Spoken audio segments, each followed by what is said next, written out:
আপনার পাশে কথা বলে ওটা আপনার বন্ধু না, আপনার শত্রু। মনে রাখেন, আপনার শত্রু। ধারালো ব্লেড অথবা চাকু দিয়ে যেরকম কাটলে যে আপনার শরীরে ফেস দিলে যে ক্ষতিটা হবে, আপনার লেখাপড়া মাঝখানে যে ডিস্টার্ব দিতেছে তার থেকে আপনার বেশি ক্ষতি করতেছে। তার থেকে বেশি ক্ষতি করতেছে সে। আর আপনি তার সাথে কথা বলেন, তার সাথে বন্ধু বানান, তার সাথে বসেন। কেন বসেন? আপনার শত্রুর কাছে কেন বসেন? তার দিকে ঘুরেও তাকাবেন না যে আপনার পড়াশোনা ডিস্টার্ব দেয়। বলতেছিলাম ছাত্র আর ওস্তাদের ভিতরে ছেলে আর বাবা। ওস্তাদরা বাবা সমতুল্য, আর তোমরা আমাদের ছেলে মেয়ে সমতুল্য।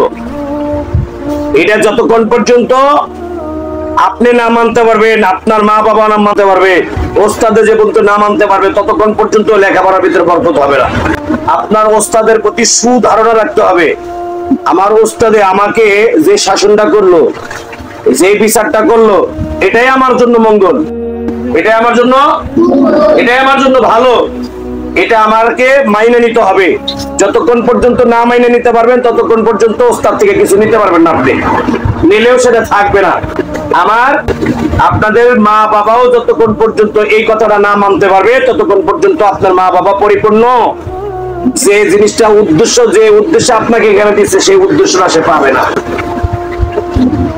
কথা বুঝতেছেন? এই ছেলে মেয়ে, আপনারাই কিছু কিছু ছেলে মেয়ে বড় হয়ে মা বাবার সাথে দুর্ব্যবহার করবে, খারাপ আচরণ করবে। কেন করবে? ও যে তার মা আর বাবা যে এখানে লেখাপড়া করার উদ্দেশ্য দিছাল, সেই উদ্দেশ্য ভালো ছিল না। উদ্দেশ্য কি ছিল না? উনি মনে করছে খালি শিক্ষা অর্জন করলে হবে। উনি খালি কিছু কিছু মা বাবা দিছে এখানে খালি শিক্ষা অর্জন করার জন্য না। এখানে খালি শিক্ষা না, আদব শিক্ষা দেওয়া হয়। সে আদব কি করতে হবে? শিক্ষা গ্রহণ করতে হবে। তাহলে আপনি কি করতে পারেন? আসল শিক্ষাটা অর্জন করতে পারবেন। আপনার মা বাবার আসল উদ্দেশ্য হাসিল হবে। শুধু শিক্ষা অর্জন করবার দিলে তাহলে ভবিষ্যতে গোটা খেতে হবে। উদ্দেশ্য থাকতে হবে, আমার ওস্তাদ আমার জন্য যেটা মঙ্গল মনে করতেছে, সামনে বসতে বলতেছে এটাই আমার মঙ্গল, আমার এই মাঝখানে যে বসতে বলতেছে এটাই আমার মঙ্গল, আমার যে সাইডে বসতে বলতেছে এটাই আমার মঙ্গল। একটা বাড়ি দিছে, ওরে দুটা দিছে, আমার একটা দিছে, আমার দুইটা দিছে, ওরে একটা দিছে, এটাই আমার জন্য মঙ্গল। এটা মনে করতে হবে। আপনার দুইটা কেন দিল? আপনার দুইটা দেওয়া দরকার, এই জন্য দিচ্ছে। এবং এই মাইর খাওয়ার পরে, এই শাসন পাওয়ার পরে, এই আদব পাওয়ার পরে সবসময় ওস্তাদের জন্য একসময় দোয়া করা, ক্লাসের শুরুতে দোয়া করা, আল্লাহ আমার ওস্তাদের যেন আজকে ভালো করে পড়াইতে পারে, আমি যেন ভালো করে পড়া নিতে পারি। মনে মনে এই আগ্রহ নেবেন, আশা প্রস্তুতি নিতে হবে, তাহলে আপনার লেখাপড়া আপনার কাছে যাবে। সকালবেলা বলছি, ভালো করে একটা মজবুত একটা জিনিস দৌড়বার চাইলে, উঠাইবার চাইলে কাপড় চোপড় বাইন্দে একটা রেডি হই না আমরা? কথা হয় না? রেডি হয় না? পানিতে গোসল করবেন, গোসল করার আগে একটা প্রস্তুতি নেন না? হ্যাঁ, খাবার খাওয়ার আগে একটা প্রস্তুতি আছে না? হাত পাও ধুয়ে সুন্দর করে বসে পানি কেটে গ্লাস সামনে আইনে খাওয়ার একটা প্রস্তুতি আছে না? কথা হয় না? পায়খানা করবেন, পায়খানার একটা প্রস্তুতি আছে না? হ্যাঁ, পায়খানার প্রস্তুতি আছে না? প্যান্ট পর না খুলেই আপনি মেরে দিবেন। প্রত্যেকটা জিনিসের একটা কি আছে? প্রস্তুতি আছে। লেখাপড়ার একটা কি আছে? প্রস্তুতি আছে। কথা বুঝতেছেন? আপনার ওস্তাদে যেটা আপনার জন্য ভালো মনে করে সেটা আপনার ভালো মনে করতে হবে। আপনার হয়তো বুঝে আসবে অথবা বুঝে আসবে না। কথা বুঝতেছেন? আপনার মা বাবা আপনার সব কথাই কি মানে? কথা না, সব কথাই মানে? কিছু কিছু কথা মানে, কিছু কিছু কথা মানে না। যেটা তোমার জন্য মঙ্গল সেটা মানে, আর যেটা তোমার জন্য অমঙ্গল সেটা মানবে না। আজকে দেখো আপু আমার 10 টাকা দাও, বাবা কি করবা? এই মজা খাবো, তোমাকে দিবে। আপু আমাকে একটা 500 টাকা দাও, কি করবা বাবা? আমি একটা এই খেলনাটা কিনুন। মা আর বাবা চিন্তা করবে এই খেলনার মধ্যে কি আছে, কি লাভ আছে এটার ভিতরে। 500 টাকা চাইলেই দিব না তোমাকে। যদি তোমার জন্য ভালো মঙ্গল থাকে সেটার ভিতরে, তাহলে ওই জিনিসটা তোমার কিনা দিবে। ওই খেলনাটা তোমার জন্য ভালো না, ভালো হবে না, 2 দিন খেললে ভেঙে যাবে, নষ্ট হয়ে যাবে।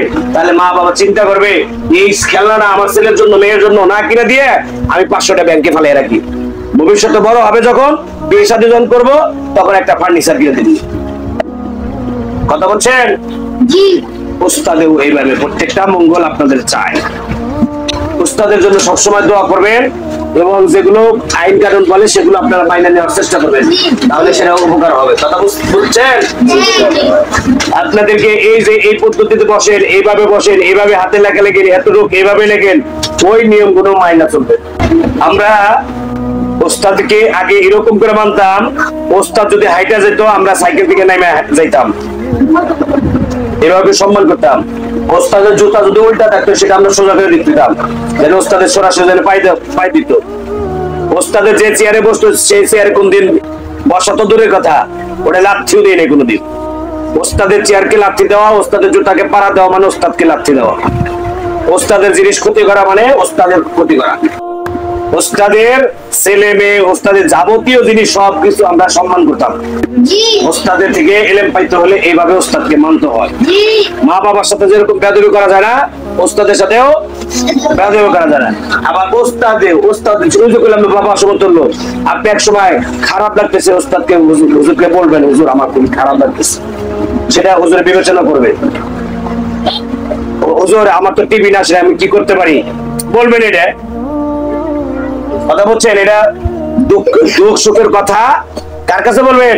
মা বাবার কাছে যেরকম বলতে পারেন, ওস্তাদকেও ওইরকম মানতে হবে, ওইরকম বলতে হবে। হুজুর আজকে আমার শরীরটা খারাপ, হুজুর আমাদের বাড়িতে আজকে এই ঝগড়া ছিল, আমি যার কারণে খাই আসতে পারি নাই, এই কথাটা ওস্তাদের কাছে বলবেন। দেখবেন ওস্তাদ কত খুশি হয়ে আপনাকে আদর করে। যে কোনো সমস্যা সেটা আপনার ওস্তাদের কাছে ভাইঙ্গা বলবেন। কেন লিখতে পারেন নাই, কেন লেখেন নাই, 5 পৃষ্ঠা হাতে লেখা দিছে, 3 পৃষ্ঠা হাতে লেখা দিছে, কেন লিখলেন না? কার লাভের জন্য দিছিল? কেন লিখলা না? কেন এত বারবার বলে দিয়েছি, এই ক্লাস 1 এ ব শিখাইতেছে না হুজুরে, একটা ব, এই যে বড়া শিখাইছে ক্লাস 2 তে ব নাই, কে কথা বলে নাই? কে 2 তে যায় বাঁকা হয় কেন? 3 তে যায় আরো বাঁকা হয় কেন? ওই যে একদিন দেখাই দিছো, ওইটা সবসময় খেয়াল করার চেষ্টা করবো, মন থাকবো। আর ওস্তাদ যখন ক্লাসে ঢুকবে সালাম দিবেন, অফিসে ঢুকবেন সালাম দিবেন, রাস্তা দেখা হবে সালাম দিবেন। ওস্তাদ থেকে দূরে চলে যান কেন? ভাগ আপনার ভাগ খাবো। যত ওস্তাদের কাছে কাছে থাকবেন তত ওস্তাদের বরকত নিতে পারবেন। কি নিতে পারবেন? বরকত নিতে পারবেন। আমার একটা ক্লাস প্রথম ক্লাসের একটা ছেলে ছিল,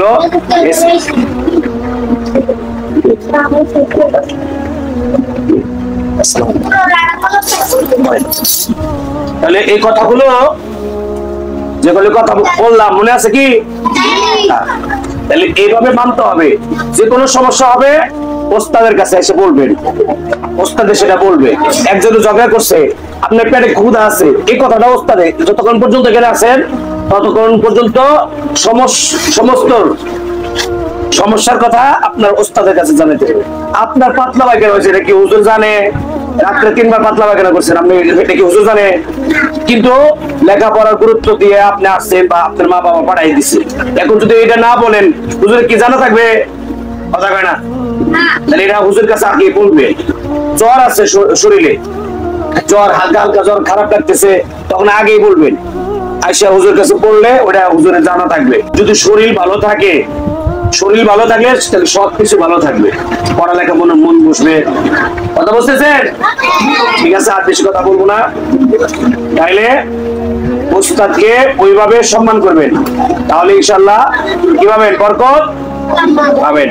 মা আর শোনো, তাহলে আপনার যিনি প্রাইভেট পড়ায়, যিনি মাদ্রাসায় পড়ায়, আর যিনি আপনার দুইজন হলো মা আর বাবা, আর একটা হলো আপনি যার থেকে লেখাপড়া শিক্ষা গ্রহণ করতেছেন, এই 3 জনের সাথে বেয়াদবি করা যাবে না। মনে রাখবো?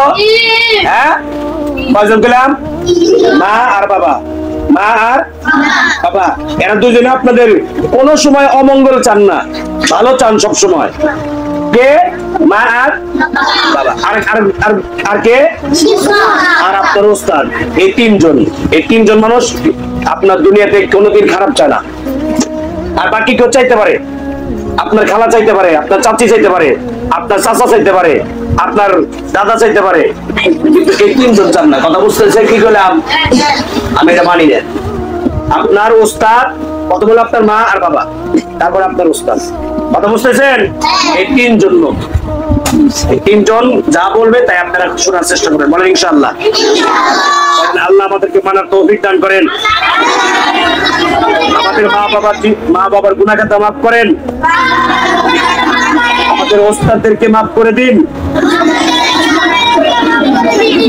আমাদেরকে ইসলামের জন্য দ্বীনের জন্য কবুল করে নিন, আমাদের মা বাবার নেক উদ্দেশ্য আল্লাহ কবুল করেন, আমাদের বংশধর থেকে যারা অবরস্ত হয়েছে তাদেরকে মাফ করে দিন, আমাদের মাদ্রাসাকে কিয়ামত পর্যন্ত কবুল করে নিন। চলে বলেন আমিন। ছাত্র ফিরে চলে যাবেন, আস্তে আস্তে যাবেন।